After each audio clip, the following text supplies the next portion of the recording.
प्रिय विद्यार्थियों, हम यहाँ पर बीएससी पार्ट सेकंड का पेपर सेकंड डिस्कस कर रहे हैं, टैक्सोनॉमी ऑफ एंजियोस्पर्म्स। और इस पेपर के अंतर्गत हमने पिछले लेसन में मॉडर्न ट्रेंड्स इन टैक्सोनॉमी यानी वर्गीकी की आधुनिक प्रवृत्तियों के लेसन में contribution of cytology to taxonomy, कोशिका विज्ञान का वर्गीकी में योगदान पर चर्चा कर रहे थे। हमने ये देखा कि इस टॉपिक के अंतर्गत गुणसूत्रों की संख्या वर्गीकी की समस्याओं के समाधान में किस प्रकार सहायक सिद्ध हुई है। हम आज उससे आगे इस टॉपिक पर चर्चा करेंगे।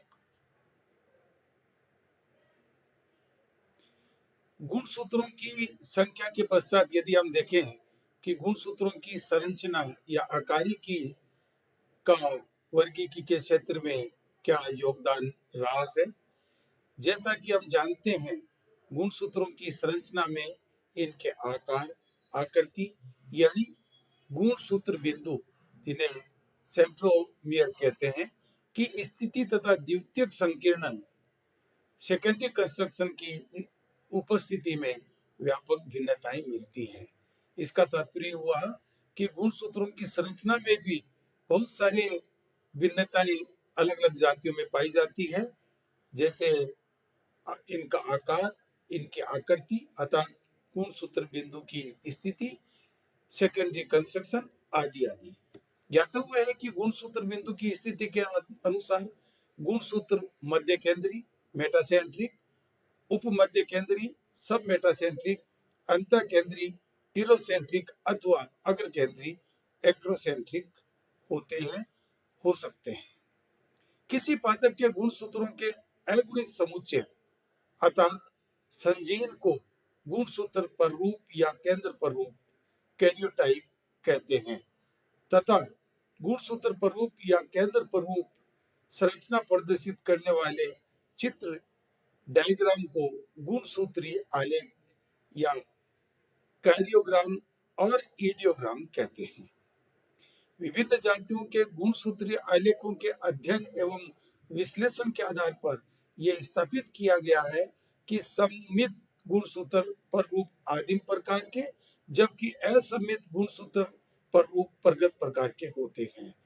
प्रथम प्रकार के अंतर्गत सभी गुणसूत्र समान तथा पर्याय मध्य केंद्रीय होते हैं, जबकि असममित गुणसूत्र प्ररूप के सभी गुणसूत्र असमान यानी भिन्न प्रकार के होते हैं।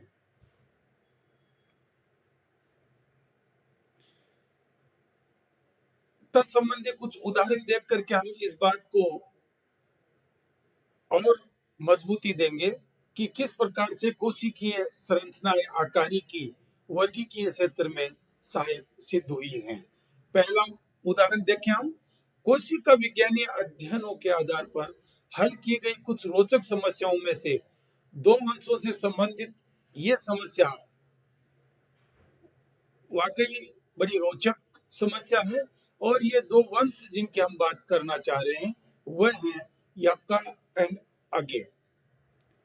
यक्का एंड अगेव दोनों वंश एक बीजपत्री होते हुए भी काष्ठीय तथा असामान्य प्रकार की द्वितीयक वृद्धि प्रदर्शित करते हैं, जैसा कि हम जानते हैं, जिसके फलस्वरूप सकेंद्री फ्लोएम केंद्रीय स्वेलन पूल अर्थात कॉन्सेंट्रिक एम्फीवेसल वेस्कुलर बंडल का निर्माण होता है। लेकिन दोनों में एक प्रमुख पुष्पीय भिन्नता पाई जाती है। दोनों में सेकेंडरी ग्रोथ है, दोनों एक बीजपत्री पादप हैं, दोनों काष्ठीय प्रकृति के पादप हैं यक्का अगेव। लेकिन इनमें ओवरी में एक आधारभूत भिन्नता मिलती है। यक्का में अंडाशय ऊर्ध्ववृत्ति यानी ओवरी सुपीरियर होती है, जबकि अगेव में ये अधोवृत्ति अर्थात ओवरी इंफीरियर होती है। इस कारण यक्का को फैमिली लिलिएसी में तथा अगेव को फैमिली एमेरिलिडेसी में रखा गया था। दोनों सदस्यों में गुणसूत्रों की संख्या 2n बराबर 30 अर्थात समान होती है तथा गुणसूत्र प्ररूप की संरचना में भी आश्चर्यजनक रूप से समानता होती है, जो आगेवेसी के समकक्ष है।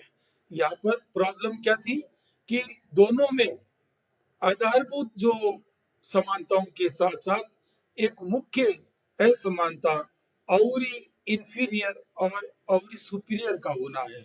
लेकिन यहाँ पर क्रोमोसोम्स गुणसूत्र की संख्या समान होती है तथा गुणसूत्र प्ररूप की संरचना में भी आश्चर्यजनक रूप से समानता पाई जाती है, जो कि आगेवेसी के समकक्ष है। अर्थात आगेवेसी के पादपों में इस प्रकार की स्थिति देखी गई है। इस प्रकार समस्या का निदान कैसे हुआ? इस प्रकार समान आकारी के स्वरूप, असंगत द्वितीय वृद्धि एवं गुणसूत्रों की संख्या और इनके आकारिकी में समानता के आधार पर अंडाशय की स्थिति में यानी ओवरी की जो पोजीशन है उसमें भिन्नता डिसिमिलरिटीज होने के बावजूद यक्का तथा अगेव को कुल आगेवेसी में रखना न्यायोचित होगा। ये समस्या का समाधान हुआ। कैरियोटाइप की समानता के आधार पर दोनों वंशों को एक कुल में रखने की अनुशंसा कोशिका विज्ञान की वर्गीकी में उपादेयता का एक महत्वपूर्ण उदाहरण है। दोनों वंशों की वर्गीकी स्थिति को हल करने में आगेवेसी के द्विगुणित गुणसूत्र प्ररूप से भी सहायता मिली है। इस कुल में 2n बराबर 30 गुणसूत्रों में 5 बड़े तथा 25 छोटे प्रकार के होते हैं। दूसरा उदाहरण यदि हम देखें तो ये उदाहरण जो मोनोकोट्स प्लांट्स हैं उसी से यहाँ पर संदर्भित है। पूर्व में साइप्रेसी तथा जंकेसी कुलों को पुष्पीय विविधता के आधार पर वर्गीकरण में काफी दूर दूर स्थापित किया गया था, अर्थात वर्गीकृत किया गया था। कोशिका विज्ञानीय अध्ययनों से ज्ञात हुआ कि दोनों कुलों में गुणसूत्र समान रूप से छोटे तथा गुणसूत्र बिंदु रहित होते हैं, अतः कुल वर्गीकीय दृष्टि से काफी निकट है। तो इन समानताओं के आधार पर इनको निकट माना गया। अभिनव समय में गिस्मा तथा फ्लोरोक्रोम अभिरंजकों का उपयोग करते हुए गुणसूत्रों की पट्टिका प्ररूपों के अध्ययन में महत्वपूर्ण सफलताएं प्राप्त हुई हैं। इस प्रकार के अध्ययन में कई प्रकार की तकनीकों जैसे सी बेंडिंग, सेंट्रोमियर की स्थिति ज्ञात करने में यह उपयोगी है। C bending, G bending, Q bending and high bending का उपयोग किया जाता है। पट्टिका प्रारूपों के अध्ययन में गुणसूत्रों की विस्तृत संरचना तथा यूक्रोमेटिन व हेट्रोक्रोमेटिन के क्षेत्रों की जानकारी प्राप्त होती है, जिसके आधार पर विभिन्न पादप जातियों की बंधुता को सुनिश्चित करने में हमें बहुत सहायता मिलती है। इसी प्रकार गुणसूत्रों का अर्धसूत्रण के दौरान व्यवहार पर यदि हम चर्चा करें तो एंजियोस्पर्म पादपों में लैंगिक जनन के लिए बनने वाले युग्मकों के दौरान जब युग्मक मातृ कोशिकाओं यानी मियोसाइट्स में अर्धसूत्रण म्यूसिस होता है, तब प्रोफेज प्रथम की जाइगोटिन अवस्था में समजात गुणसूत्रों में युग्मन या सूत्र युग्मन सिनेप्सिस की महत्वपूर्ण क्रिया संपन्न होती है। सूत्र युग्मित गुणसूत्र पुनः आगे चल करके द्विसूत्र व्यवस्था यानी डिप्लोटीन तथा पारगति क्रम यानी डाइकाइनेसिस के दौरान पुनः पृथक हो जाते हैं। इन क्रियाओं के दौरान गुणसूत्रों का व्यवहार इनकी संरचना में तुलना का अवसर प्रदान करता है। इस तुलना से संरचनात्मक समानता तथा असमानता का निर्धारण किया जा सकता है।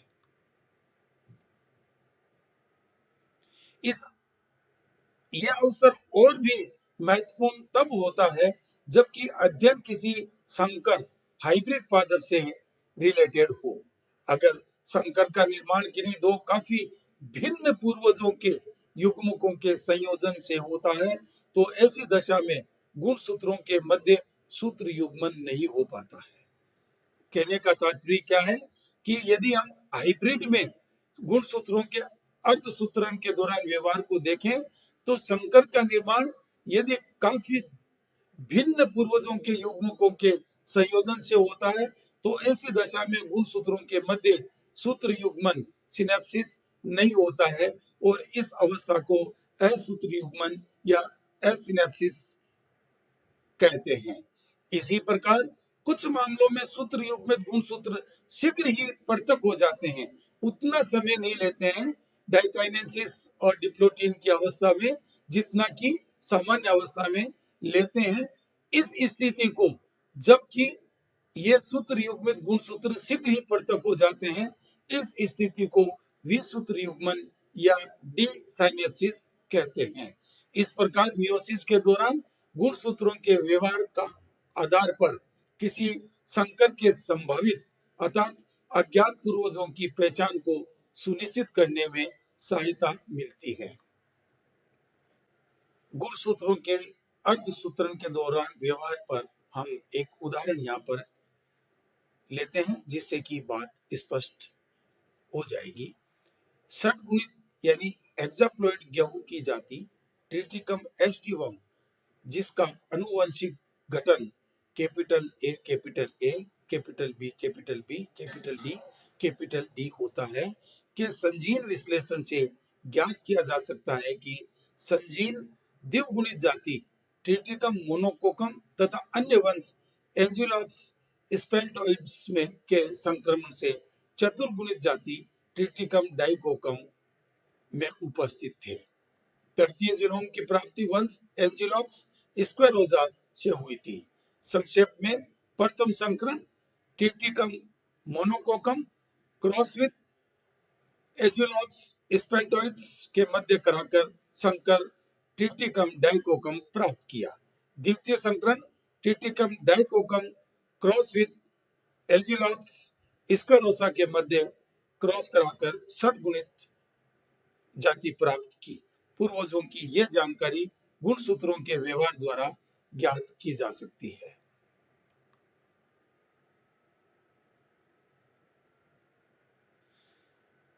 एक अन्य लक्षण क्रोमोसोम्स का बहुगुणिता या पॉलीप्लॉइडी होता है और इस आधार पर भी हम वर्गीकी के क्षेत्र में बहुगुणिता या पॉलीप्लॉइडी को उपयोग में लाते हैं।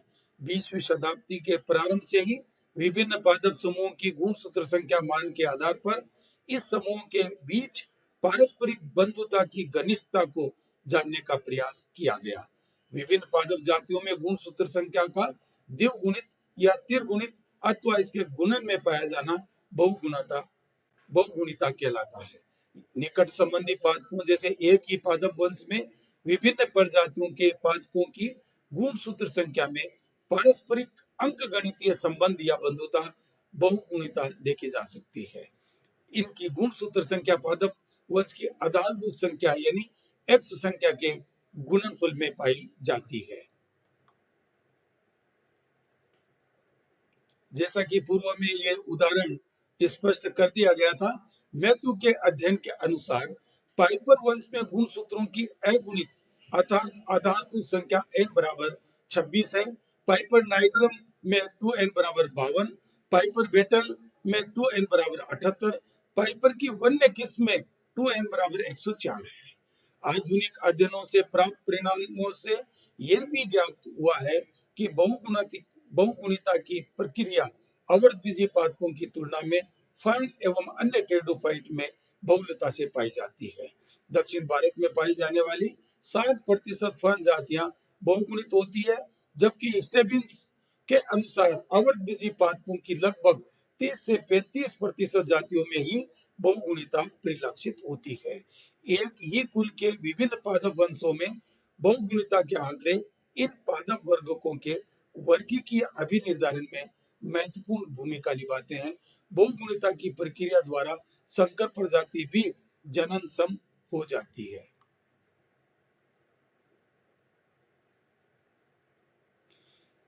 एक अन्य लक्षण जो कोशिका और क्रोमोसोम्स को यहाँ पर इंगित करता है वह डीऑक्सीराइबो न्यूक्लिक अम्ल या डीएनए है। 20वीं सदी के अंत तक विज्ञान के क्षेत्र में अनेक अत्याधुनिक तकनीकों के विकसित हो जाने से आज गुणसूत्र डीएनए तथा क्लोरोप्लास्ट डीएनए जिसे सीपीडीएनए कहते हैं, माइटोकॉन्ड्रियल डीएनए जिसे माइटोकॉन्ड्रियल डीएनए सफलतापूर्वक प्रत्येक पादप से निकालकर पहचाने जा रहे हैं। सैटेलाइट डीएनए, जिन्हें सेट डीएनए कहते हैं, प्रत्येक यूकैरियोटिक जीव में एक अलग विशिष्टता व पहचान रखते हैं। अतः इन सभी विश्लेषणों को आज वर्गीकी में जातियों में समानता, सिमिलरिटीज तथा बंधुता, एफिनिटीज देखने के लिए इस्तेमाल किया जा रहा है। किसी भी पादप जाति के केंद्रक में डीएनए की कुल मात्रा स्थायी होती है।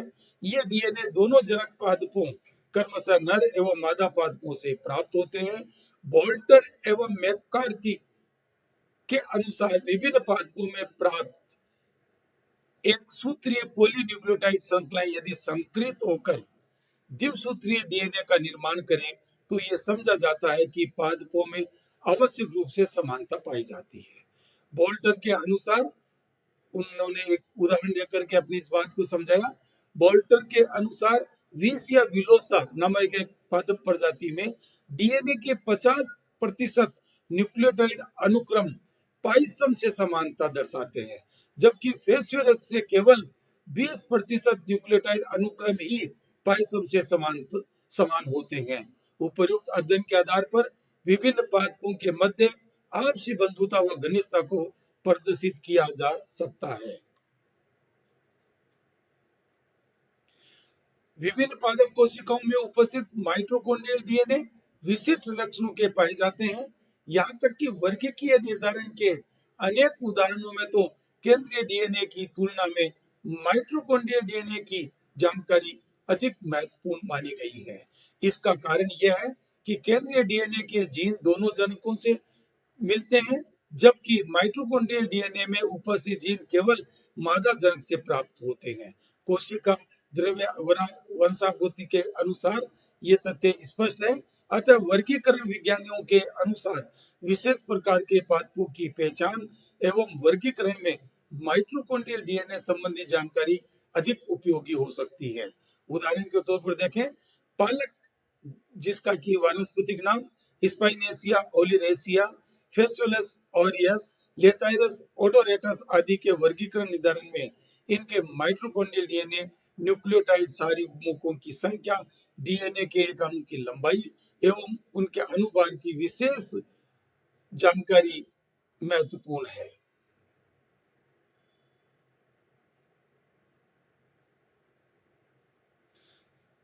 यूकेरियोटिक सजीवों में पाए जाने वाले सैटेलाइट गुणसूत्र इनकी पहचान एवं वर्गीकरण में अत्यंत उपयोगी साबित होते हैं, क्योंकि प्रत्येक प्रजाति में सैटेलाइट गुणसूत्र अलग अलग प्रकार के पाए जाते हैं। अतः इनकी संरचना की जानकारी के आधार पर जाति विशेष को आसानी से पहचाना जा सकता है।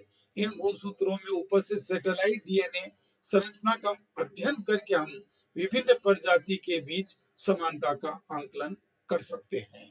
आनुवंशिकी एवं वर्गीकरण, अनेक उदाहरणों में यह देखा गया है कि विभिन्न पादपों में आकारिकी एवं आनुवंशिकी विकास का क्रम अलग अलग प्रकार का होता है। इस प्रकार की परिस्थिति में दो असमान पादप आनुवंशिकी में पूर्णतया भिन्न होते हैं, वे भी आकारिकीय तौर पर समानता दर्शाते हैं। ऐसा उन पादपों के एक जैसी परिस्थितियों एवं वातावरण में उगने के कारण संभव होता है। यदि उदाहरण हम लें, मरुस्थलीय वातावरण या शुष्क परिस्थितियों में उगने वाले यूफोर्बिया एवं कैक्टस की कुछ प्रजातियां आनुवंशिक रूप से भले ही भिन्न हो, लेकिन परस्पर समानता प्रदर्शित करती है। ऐसी अवस्था में इनकी पहचान एवं वर्गीकरण इनके आनुवंशिक अध्ययन एवं विश्लेषण के आधार पर किया जा सकता है।